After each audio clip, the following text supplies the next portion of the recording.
welcome to vlog 3, The Coaching Process by me, Thomas John. In this vlog, I'm going to watch back a gym session between me and one of my athletes and evaluate my coaching strategies, specifically when I'm teaching new exercises. When I first watched my session back, lots of these different thoughts would flood into my head.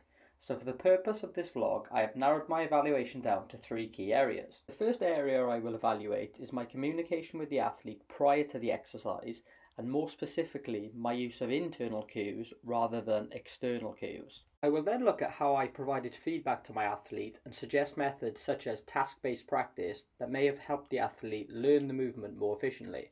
Finally, there were times within the session where a constraint added to the exercise would have been of benefit, so I will suggest potential changes to my exercise selection for the athlete. Before I get into the session evaluation, I'd like to provide you with some context around my athlete and the session.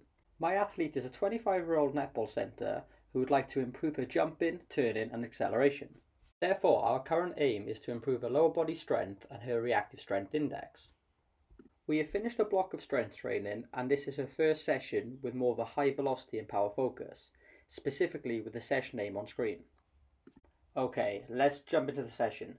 Here I'm about to introduce Meg to the hang power clean for the first time. You want to, put yourself on there. So today we're going to do a new exercise. So we're doing an exercise called the hang power clean. Yeah. So obviously we've done all your strength stuff the last few weeks. So now we're at the point where we're going to add a little bit of power to it and make things a little bit quicker rather than just heavy and slow. So what I'm going to do, I'm going to take you through the new exercise, give you a little demonstration, and then you can have a go, and then we'll have a little debrief after. Okay?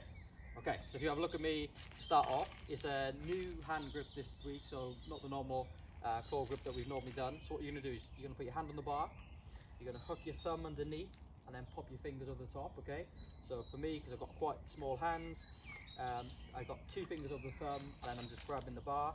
And the hands are slightly wider than the shoulders, okay? And that's important because when the bar comes up, it's important that our hands aren't getting trapped underneath our shoulders, okay? So we're going to get into that start position, and then as soon as you've got that hand position, okay, you're going to walk back up onto a little platform.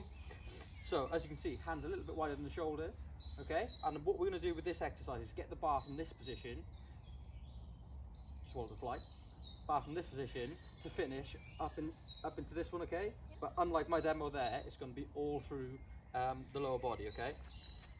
So our feet are going to be underneath our shoulders, looking forward.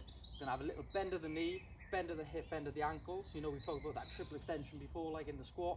You're going to be in that position and you're going to generate all the power from your legs to generate the bar to move up your body and catch in that front position, okay, just across the front of the shoulders. So from there, if you have a little look at my demonstration, we're in that position, triple extended, and from there, it's a powerful step up into that one again, okay? So I'll do another little demo. If you look at my ankles, my knees and my hips, down into that position, powerful step up, and the bar just flies up my body into that position. All right, should we have a go? Yeah. Go for it. All right, if you step in, I'll keep my distance. That's it, so work out that hook position, and then once you're comfortable, hands are a little bit wider than the shoulders, step back. Lovely, okay. So just gonna go for 8 to start off, okay? 8 little practice reps.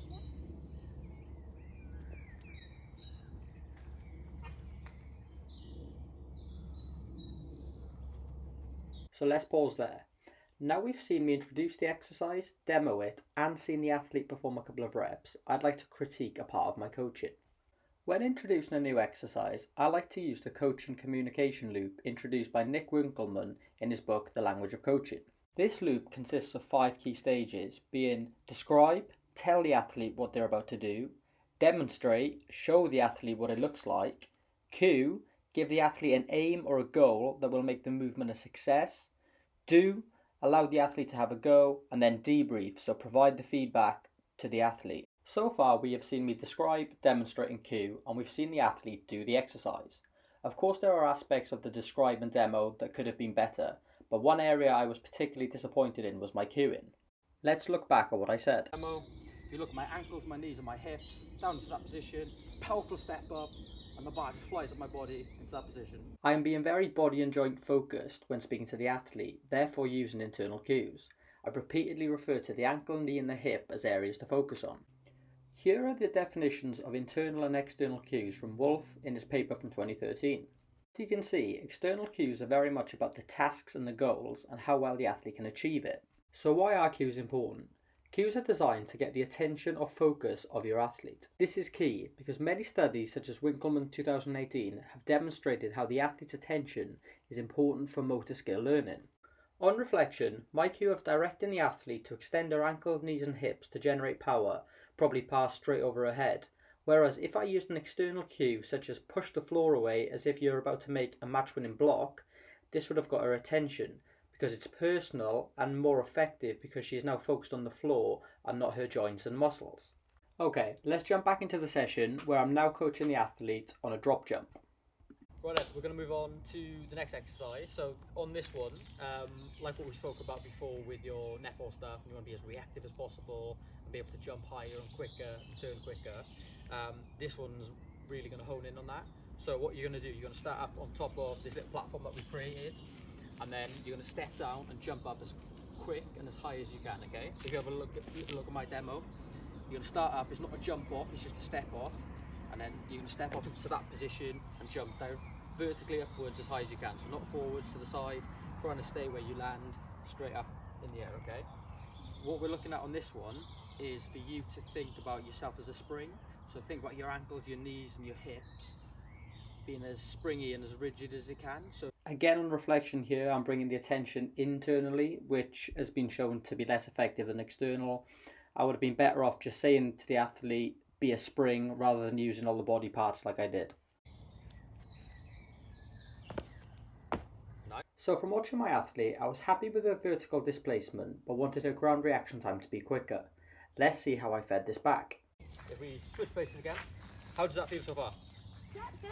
Yeah? I feel like I could be quicker. Feel like you'd be quicker? Yeah, I think looking from the side, that's probably the one point I was going to say, is that right now, probably height-wise, we're quite happy with what you're getting, but it's almost like you're landing, there's a little delay, and then you go in. Yeah.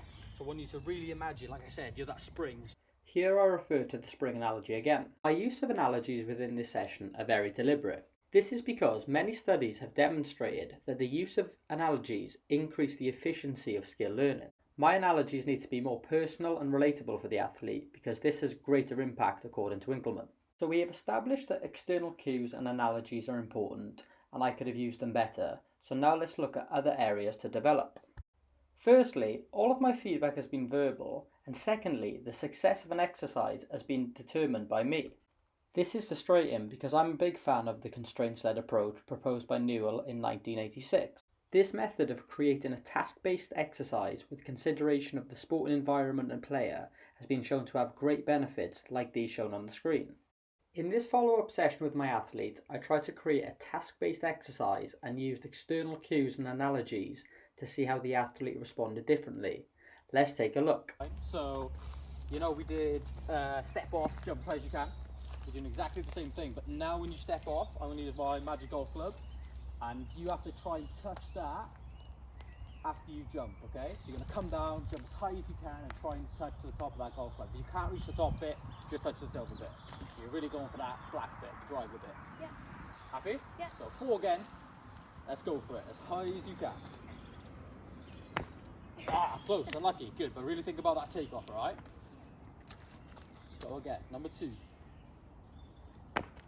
Ah, good try, good, focus on that landing, well done. Here is the task. Instead of just jumping for the sake of jumping, the athlete is now reaching for something like she would in her sport. All I want you to focus on in the next one is I want you to imagine this, what should we call this little area, this square is glass, okay? When you go down into this, you're still going to be aiming with that golf club, you want to smash the glass. This is a nice external cue and analogy to make a forceful contact with the floor, and I go on to say that the floor is on fire to suggest that she needs to be quicker in her ground contact. To conclude, creating tasks within exercises could have been used more effectively, especially with the exercises that my athlete had never done before. External cues should have been used more often compared to internal cues. This is because they've been shown to improve skill learning, especially with new exercises. And then finally, I could have used more analogies and more relatable analogies for my athlete to then relate the skill and the movement to the sport and again improve performance. This has been a great task to help improve my coaching, and I thank you for watching.